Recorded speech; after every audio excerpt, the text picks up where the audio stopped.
GMAT all day. I remember when I was studying for the GMAT, I didn't necessarily think of inequalities as the hardest subject, but I do remember finding them annoying. And the reason for that is because whenever I was confronted with an inequality question, I remember thinking that this problem would just be so much easier if they just gave me an equation. In other words, I think a lot of people think of inequalities this way, where equations are already hard enough. And then people think, now I have to learn an entirely new set of rules when dealing with inequalities.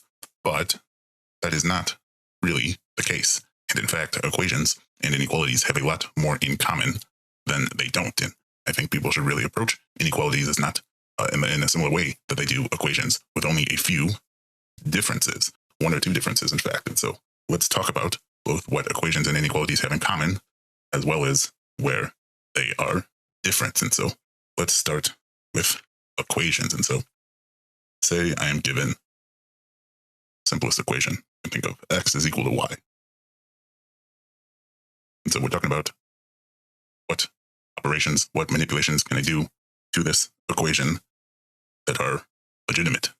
And so the easiest thing you can do is you can always add or subtract, as long as you add or subtract the same thing from each side of your equation. And so if x is equal to y, it should also be true x plus 5 is equal to y minus 5. And x plus 5 should be equal to y plus 5. And x minus 5 should be equal to y minus 5. As long as you do the same thing to each side of your equation, you can always add or subtract from each side. Now, say you were given an inequality. X is greater than y. Well, the same thing here should be true. You should be able to add or subtract from each side of your inequality as long as you do the same thing to each side. So if x is greater than y, it should also be true. X plus 5 is greater than y plus 5. X minus 5 is greater than y minus 5. So for each case, you can always add or subtract. Again, that's as long as you add or subtract the same thing from each side of your inequality or your equation.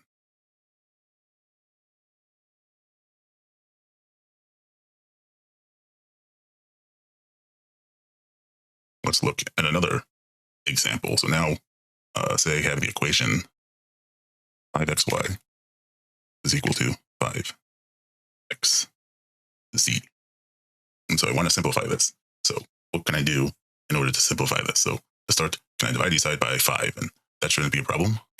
5 here should just cancel out the 5 here. And so that leaves you with xy is equal to xz.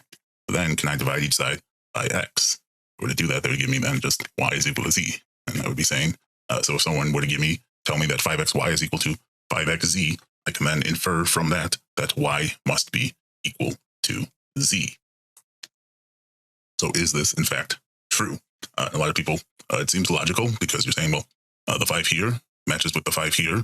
The 5 on the left side matches with the 5 on the right side. The x on the left side matches with the x on the right side. Therefore, the y on the left side must be equal to the z on the right side. Everything must correspond. But if you were to say that, you would be missing out. You would be overlooking the one example where that is not true. And so we cannot always divide. We can divide each side by 5, but we cannot always divide each side by x. The reason for that is because there's a universal rule. This isn't specific to equations and inequalities. And that is that you cannot divide by 0. And in this case, when we have this variable x, we didn't put any restrictions on it. And so it can be anything. There are infinite possible values, including 0. And so when that is the case, in most cases, it would be true that y is equal to z. But when x is equal to 0, it is not necessarily true. So say x is equal to 0. So on the left side here, we have 5 times 0, and let's say y is 2. So on the right side, we have 5 times 0. And so if we wanted to, so we can make z equal to 2. And in this case, y is equal to z. And this should check out because our left side is equal to 0, our right side is equal to 0. But if x were equal to 0, I could also make my right side equal, my left side equal to 3, and my right side, and my z equal to 4. And so 3 is not equal to 4, and so y is not equal to z. So it means y is not, could be equal to z, but is not always equal to z. In this case here, when x is equal to 0, it is the only case where this is true. If x were to be any other number, y would always be equal to z. But you still have to take into account, and the GMAT loves testing exceptions. Now let's look at the same example with the inequalities. So if I were to say 5xy is greater than 5xz, so it's still true that you cannot divide by 0 when you have an inequality. But here it doesn't really, you don't even get to that point. Because in this case here, if 5xy is greater than 5xz, what's implicit in that is x cannot be equal to 0. Because then the left side would not be greater than the right side. The two sides would be equal. So again, this is something equations and inequalities have in common. Cannot divide by 0.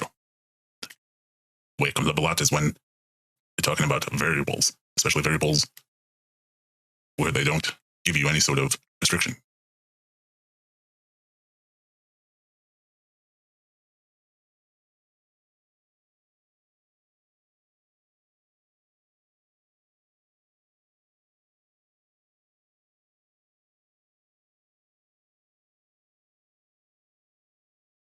So now let's say, use the same example from before, 5xy is equal to 5xz.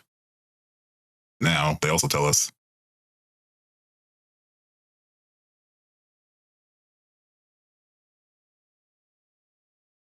that x is not equal to 0.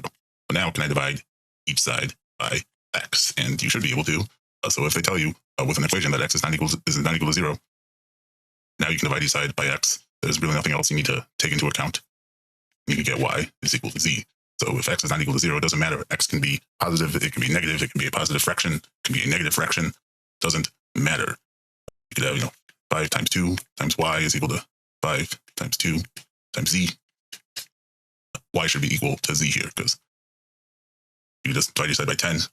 Nothing wrong with that. If you were to say 5 times negative 2, if x is equal to negative 2, equal to 5 times negative 2 times z.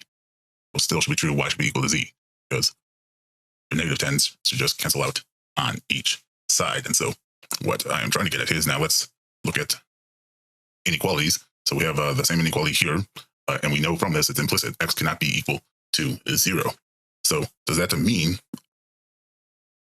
can divide each side by 5x to say y is always greater than z? And be simple.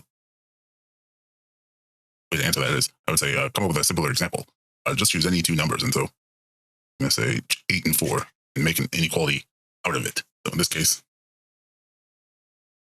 8 is greater than 4. So it's the thing that you need to worry about with inequalities that you don't have to with equations is your inequality sign, because your inequality sign has two possible directions it can be facing.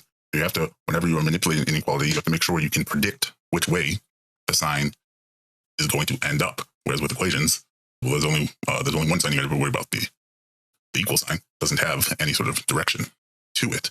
So say I take this inequality here and I multiply it by positive 2. And so what I'm hoping is, no matter what manipulation I do, the sign will always be facing this direction. It'll be always facing left, because as long as I can predict which way the sign will be facing, then I can always multiply or divide by any variable, as long as I know it's not equal to 0. So if I multiply each of these guys by 2, I get 16 and 8. And good news, 16 is still greater than 8. If I divide each side by 2, I get 4 and 2. And 4 is greater than 2. So this looks good so far. It looks like I can multiply or divide by anything as long as it's not 0. What about, though, if I multiply negative 2? And I get negative 16 here, negative 8 here. And negative 8 is, in fact, greater than negative 16. And if I divide by negative 2, I would get negative 4 here and negative 2 here. And negative 2 is greater than negative 4. So when I am multiplying or dividing by a number that is less than 0, it flips the direction of my inequality sign. And in fact, that is the only thing that you need to take into account. The only thing new you need to take into account when dealing with inequalities instead of equations. And so there's two things you need to know when you are multiplying or dividing by a variable with an inequality. You need to know it's not equal to 0, and you need to know its sign. If it's greater than 0, the inequality retains, the inequality sign retains its direction. If your variable is less than 0, then it flips direction. So if I were to say, if I was just given this, 5xy is greater than 5xz, and they tell me x is not equal to 0, you do not divide each side by x because they don't tell you its sign. So you would not know which way to flip your inequality sign. Or I should say, you wouldn't know if you need to flip your inequality sign. But if they tell you x is not equal to 0, and x is, in fact, they tell you x is less than 0, now you can divide each side by x because you know what to do with your inequality sign. You need to flip it. Likewise, if they told you x is greater than 0, you would know you do not need to flip your inequality sign. So if they tell you x is less than 0, you can divide by it. So we can still divide by 5 because 5 is positive. Sign retains its direction. Now if we divide each side by x, because we know its sign, x is less than 0, we know we need to flip our inequality sign. And this is in fact telling us z must be greater than y if x is less than 0. For equations, don't care about sign. We just need to, we only care about knowing that a variable is not equal to 0.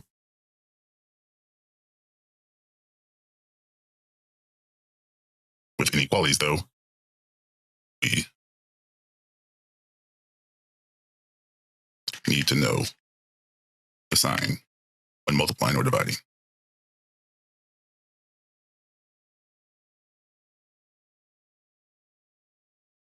By a variable or by a number.